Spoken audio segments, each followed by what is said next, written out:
السلام عليكم ورحمة الله وبركاته. بسم الله الحمد لله والصلاة والسلام على رسول الله وعلى آله وصحبه أجمعين أما بعد.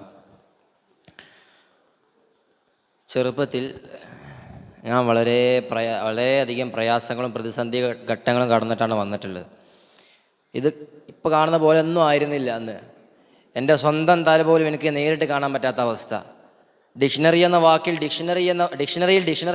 തേടി ഞാൻ അലഞ്ഞു, പക്ഷെ കണ്ടില്ല. ജീവിതം അത്രയും പ്രയാസമായിരുന്നു. ഓറഞ്ച് നിറമായത് കൊണ്ടാണോ ഓറഞ്ച് എന്ന് പേരുന്നത്, അതോ ഓറഞ്ച് നിറമായത് കൊണ്ടാണോ ഓറഞ്ച് നിറത്തിന് ആ പേരുന്നത് എന്ന് ആലോചിച്ചെന്നെ തല പുകഞ്ഞു. Life was hard, no matter how hard I tried. So life is moving, it isn't waiting. The clock is ticking whether you move or not. No more excuses, no more waiting.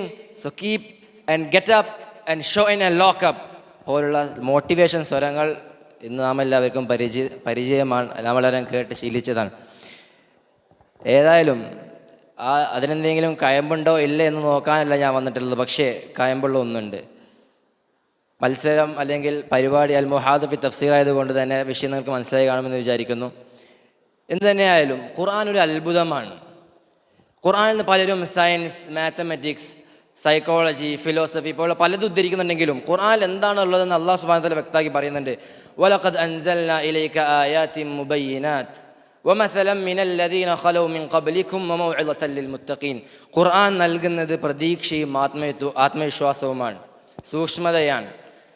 തൻ്റെ കുടുംബം, വീട്, സമ്പത്ത്, വാഹനം, സ്ഥലം എന്ന് തുടങ്ങി പ്രിയപ്പെട്ടതെല്ലാം നഷ്ടപ്പെട്ട് അവസാനം സ്വന്തം ശരീരം പോലും ഇച്ഛക്കും ആഗ്രഹത്തിനനുസരിച്ച് അണക്കാനും പിടിക്കാനും സാധിക്കാത്ത എത്രയോ മനുഷ്യർ ആശുപത്രി വരാന്തകളിൽ, വഴിയോരങ്ങളിൽ, വീടുകളിലൊക്കെ ആയിട്ടുണ്ട്. എത്രയോ മനുഷ്യർ, പാവങ്ങൾ, പച്ച പാവങ്ങൾ, യാദർശികമായി ആകസ്മികമായി ഒരു ചൂരന്മല ദുരന്തത്തിൽ എല്ലാം നഷ്ടപ്പെട്ട് വടകര സ്റ്റേഷനിൽ വെച്ച് ഒരാൾ ചോദിച്ചിട്ടുണ്ട്, ഞാൻ ഇനി എന്ത് ജീവിക്കണം, ഞാൻ എന്ത് മറുപടി പറയാൻ, ഞാൻ എന്ത് പറഞ്ഞ് സമാധാനപ്പെടുത്താൻ? സൂറത്തുൽ അംബിയായിലെ 83-ാമത്തെ ആയത്തൊന്ന് വായിച്ചു നോക്കണം. അസുഖം പിടിപെട്ട് തൻ്റെ വീട്ടുകാരും മക്കളും എല്ലാം വിട്ടേച്ച് പോയി അവസാനം ഒരു പരാതിയും പരിഭവവും ആരോടും ഒന്നും പറയാതെ തൻ്റെ റബ്ബിനെ വിളിക്കുന്ന അയ്യൂബ് നബി വിളിക്കുന്നൊരു വിളിയുണ്ട്. അതാണ് ആയത്ത് ഇദ്നാദ റബ്ബഹു അന്നി മസ്സനിയദ് ദുർ. ഇവിടെ അയ്യൂബ് നബി എന്താണ് ചോദിച്ചതെന്ന് ശ്രദ്ധിച്ചോ?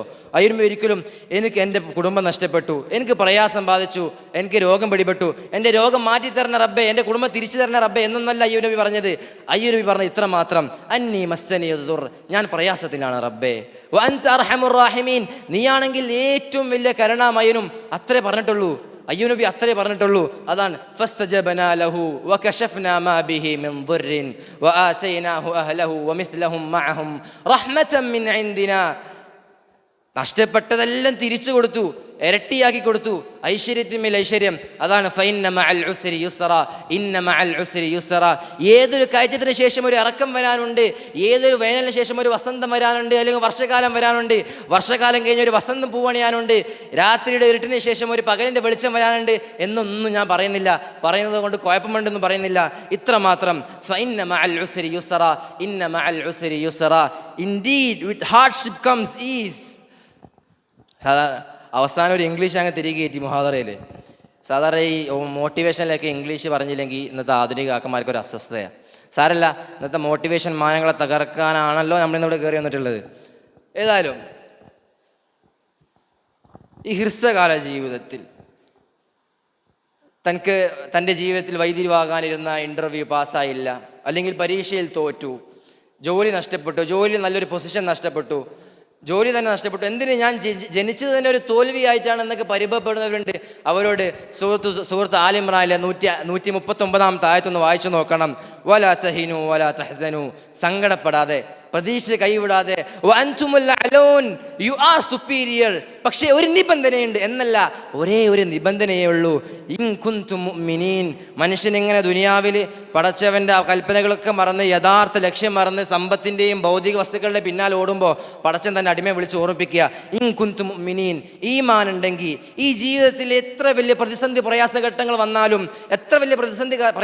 വന്നാലും ഈമാൻ ഉണ്ടെങ്കിൽ അതൊക്കെ പുല്ല് പോലെ അതിജീവിക്കാൻ സാധിക്കും എന്ന് പടച്ചവൻ ഓർമ്മിപ്പിക്കുക. ഇതിന് മറ്റൊരു ഡയമെൻഷനിൽ വെച്ച് നോക്കുകയാണെങ്കിൽ അള്ളാഹുവിൻ്റെ ഖദായിലും ഖദറിലും പൂർണ്ണ വിശ്വാസമുള്ളൊരു മുഅ്മിന് പ്രതിസന്ധി ഘട്ടങ്ങൾ പ്രതിസന്ധിയല്ല, എന്നിട്ടല്ലേ അതിജീവനം വരുന്നുള്ളൂ.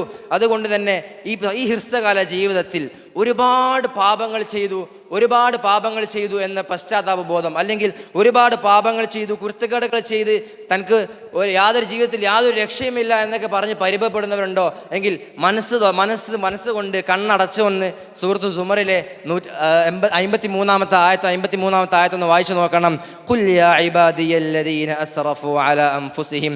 ജീവിതത്തിൽ ഒരുപാട് പാപങ്ങളും കുരുത്തക്കേടുകളൊക്കെ ചെയ്ത് തൻ്റെ ജീവിതം മുടിഞ്ഞെന്ന് വിചാരിക്കുന്നവരോടൊന്ന് പറഞ്ഞു കൊടുക്കുന്ന നബിയെ, ലാ തഖ്നതു മിർ റഹ്മത്തില്ലാ. നിങ്ങൾ എത്ര വലിയ പാപം ചെയ്താലും, നിങ്ങൾ ചെയ്തു കൂട്ടിയ പാപങ്ങൾ എത്ര വലുതായാലും, ലാ തഖ്നതു മിർ റഹ്മത്തില്ലാ, അതൊന്നും പടച്ചോന്റെ കരുണയോട് കിടപിടിക്കില്ലടോ. അതുകൊണ്ട് പ്രതീക്ഷ വെച്ചോ, പടച്ചോൻ കൈവിടൂല, പടച്ചോൻ പുറത്തു തരും എന്ന് ഈ സ്വാതന്ത്ര്യത്തിൽ കൂടുതൽ വേറെ എന്ത് വേണം? അതാണ് ലൗ ബലഗ യബ്ന ആദം ലൗ ബലഗത് ദുനൂബുക അനാന സമാ ثم واستغفرتني غفرت لك ولا أبالي. ഇതന്നെയാണ് ജീവിതത്തിൽ ഭാരിച്ച ഉത്തരവാദിത്തമായ പ്രബോധനം നടത്തി വർഷങ്ങൾ ഒരുപാട് പിന്നിട്ടിട്ടും ആരും വിശ്വസിക്കാതായപ്പോൾ മനുഷ്യൻ്റെ ക്ഷമ കെടുകയും മനുഷ്യന് മടുപ്പ് വരികയും ചെയ്യുന്ന സന്ദർഭം എന്നോ കഴിഞ്ഞ് കടന്ന് അവസാനം മനുഷ്യനിങ്ങനെ ദേഷ്യവും രോഷമൊക്കെ വരുന്ന നിരാശയൊക്കെ വന്ന ഘട്ടമെത്തിയപ്പോൾ യൂനുസ് നബി തൻ്റെ പ്രബോധന സ്ഥലം വിട്ട് ഇരുളുകൾക്കുള്ളിൽ നിന്ന് യൂനുസ് നബി തൻ്റെ പടച്ചവനെ വിളിച്ച് പശ്ചാത്താപ ബോധം പ്രകടിപ്പിച്ചപ്പോൾ പടച്ചവും പുറത്തു കൊടുത്തില്ലേ? അതാണ് ഖുൽ യാ ഇബാദിയല്ലദീന അസ്റഫു അലാ അൻഫുസിഹിം ലാ തഖ്നതു മിർ റഹ്മത്തില്ലാ. ഖുർആനിൽ ഇങ്ങനെ ഒരുപാട് സൂക്തങ്ങളും സംഭവങ്ങളും കൊണ്ട് നിറഞ്ഞു നിൽക്കുകയാണ് പരിശുദ്ധ ഖുർആൻ. മൊത്തത്തിൽ ഈ കാലഘട്ടത്തെ മോട്ടിവേഷനുകൾ മൊത്തത്തിൽ ക്രിട്ടിസൈസ് ചെയ്യുകയല്ല ഉദ്ദേശം. പക്ഷേ നല്ലതുണ്ടാകുമോ? പിന്നെ എന്തിന് മറ്റൊന്ന്, പടച്ചോൻ നമ്മോട് സംസാരിക്കുമ്പോൾ നമ്മൾക്ക് പ്രതീക്ഷ നൽകുന്നതും നമ്മളെ സ്വാതന്ത്ര്യപ്പെടുത്തുന്നതും നമ്മെ പടച്ചോൻ റബ്ബാകുമ്പോൾ പിന്നെ എന്തിന് മറ്റൊന്നിൻ്റെ ആവശ്യം എന്ന ചോദ്യം മാത്രം. ഇതുകൊണ്ട് എപ്പോഴും ഖുർആൻ ഓതുന്നവരാവുക. കാരണം ഖുർആൻ ഒരാളുടെ ജീവിതത്തിലെ കൂട്ടുകാരനായാൽ, ഖുർആൻ ഒരാളുടെ ജീവിതത്തിലെ വഴികാട്ടിയായാൽ, ഒറ്റയ്ക്കിരിക്കുമ്പോൾ കൂട്ടിലിരിക്കാൻ പറ്റിയൊരു കൂട്ടുകാരനായാൽ, ജീവിതത്തിൽ ബാഹ്യമായി നോക്കുമ്പോൾ കാണത്തക്ക വണ്ണം ഒന്നുമില്ലെങ്കിൽ പോലും അവൻ്റെ ജീവിതത്തിന് ഒരു ഒഴുക്കുണ്ടാകും. അല്ലലും അലട്ടലും ഇല്ലാതെ ജീവിതം ഇങ്ങനെ ഐശ്വര്യപൂർണ്ണമാകും. അർപ്പണ ബോധവും ആത്മവിശ്വാസം ഉണ്ടാകും. അതുകൊണ്ട് നാഥൻ നമ്പുരാൻ അതിൽ നമ്മെ ഉൾപ്പെടുത്തി അനുഗ്രഹിക്കുമാറാകട്ടെ എന്ന പ്രാർത്ഥനയോടെ ബിസ്മില്ലാഹി അവ്വലൻ വആഖിറ വആഖിറു ദുആ അൽഹംദുലില്ലാഹി റബ്ബിൽ ആലമീൻ. അസ്സലാമു അലൈക്കും.